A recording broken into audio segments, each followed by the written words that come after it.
विपक्ष ने राज्य सरकार द्वारा भारी बारिश से प्रभावित किसानों के लिए घोषित 31,628 करोड़ रुपए की सहायता राशि की आलोचना की है। वडेट्टीवार का आरोप है कि अब तक किसानों के खाते में मदद राशि जमा नहीं हुई, जिससे अब किसानों के लिए काली दिवाली मनाने का समय आ गया है। इसके साथ ही उन्होंने कपास और सोयाबीन को अच्छा भाव नहीं मिलने पर अपनी नाराजगी जताई और पणन महामंडल को और कृषि उपज बाजार समिति के निर्वाचन सदस्यों को बर्खास्त करने और मंत्रियों को अध्यक्ष व उपाध्यक्ष बनाने के फैसले पर भी बड़ी कड़ी आपत्ति जताई है। 3.5 लाख रुपये आम्ही शेतकऱ्याला देऊ म्हटलं ते 3 वर्षाचा प्रोग्राम आहे खरडून गेलेल्या शेतीसाठी।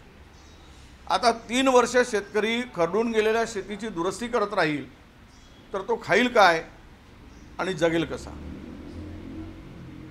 हे जे काही पॅकेज दिला गेलं सरकारच्या तिजोरीतून फक्त 6,500 कोटी रुपये जात आहे। त्यापेक्षा एकही रुपया सरकारच्या तिजोरीवर भार पडत नाही आणि दिवाळीच्या पूर्वी देऊ सांगणारे त्याच्या मदतीचा कुठेही आता मदत मिळण्याची कारवाई सुरू झालेली दिसत नाही किंवा खात्यामध्ये शेतकऱ्यांच्या पैसे वळती होत असल्याचं दिसत नाही। यावरून शेतकऱ्यांची दिवाळी ही काळी दिवाळी म्हणून साजरी करावी लागेल अशा प्रकारची परिस्थिती या सरकारनं शेतकऱ्यावर आणलेली आहे।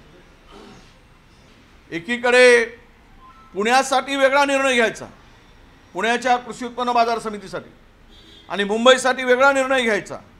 मला हे वाटतं एकूणच महाराष्ट्रातील या ज्या काही मोठ्या 7 कृषी उत्पन्न बाजार समितीवर प्रशासकांचा जो GR सरकारने काढला त्याला चॅलेंज करण्याचं देण्याचं काम सुरू आहे।